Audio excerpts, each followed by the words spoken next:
Shalom, selamat pagi Bapak Ibu Saudara yang dikasihi Tuhan. Selamat berjumpa kembali dalam Mutiha Hangoluan, Renungan Harian pagi ini, Kamis 3 Oktober 2024. Dengan bacaan Alkitab dari 1 Petrus pasal 2 ayat 18 sampai 24. Yang menjadi ayat renungan harian hari ini adalah 1 Petrus pasal 2 ayat 24. Demikian firman Tuhan. Ia sendiri telah memikul dosa kita di dalam tubuhnya di kayu salib, supaya kita yang telah mati terhadap dosa hidup untuk kebenaran. Oleh bilur-bilurnya kamu telah sembuh. Cermin kehidupan.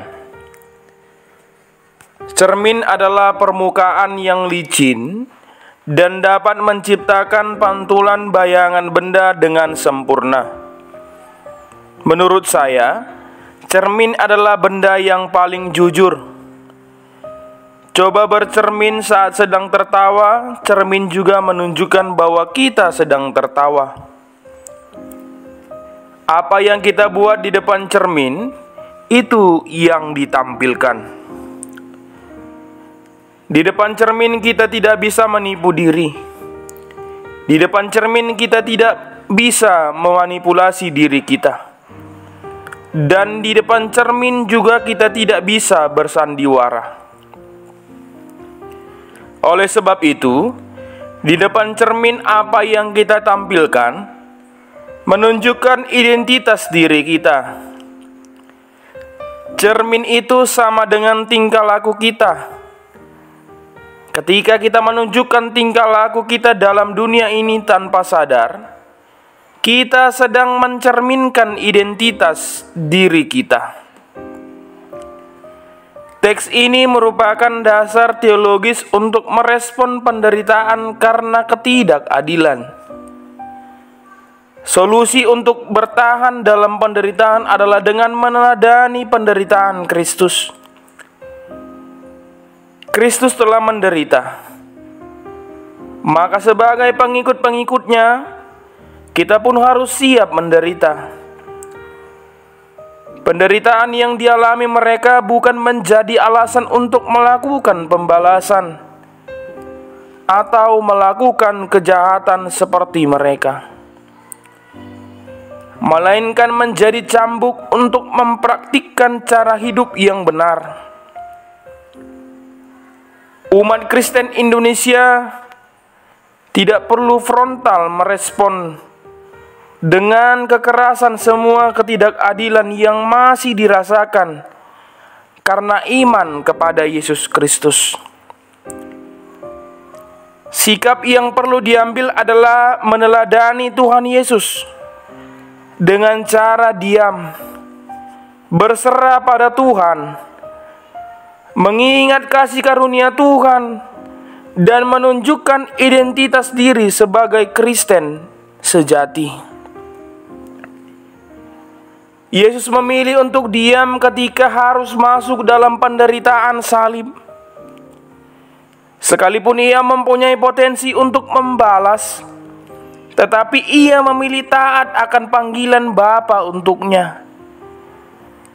Sikap inilah yang dituntut Petrus dari pembacaan renungan hari ini.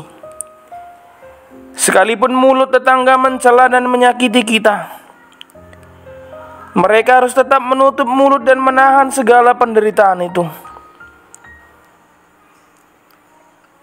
Sekalipun ada fitnah yang dilontarkan untuk mereka, mereka tidak boleh menyebar fitnah kepada orang lain. Sekalipun ada tekanan dalam hati mereka untuk membalas penghinaan-penghinaan itu, mereka harus mengambil sikap diam. Sikap diam yang dimaksudkan bukanlah pasrah tanpa ada keaktifan di dalamnya. Sebagaimana Yesus diam dengan menunjukkan ketaatannya kepada Allah, Demikian pula jemaat harus diam dengan tetap menunjukkan sikap yang baik kepada sesama. Yesus dalam mengalami penderitaan, Yesus tidak pernah memberontak. Yesus tidak pernah juga membantah. Namun Yesus tetap tunduk, sabar dan taat. Sikap tunduk Yesus tampilkan saat mengalami penderitaan. Taat dan setia bertahan dalam penderitaan, meski Yesus ada dalam kebenaran. Merendahkan diri dan tidak memberontak adalah teladan yang Yesus berikan kepada kita. Saudara-saudari, melalui perenungan kita saat ini, sekali lagi Petrus memerintahkan kita untuk menjadi cermin yang memantulkan perbuatan-perbuatan ajaib Yesus. Petrus ingin kita sebagai pemuda-pemudi memantulkan anugerah Allah dalam kehidupan kita dengan meneladani Yesus, meneladani penderitaan yang telah Yesus alami, dan kita pantulkan dalam kehidupan sebagai orang percaya.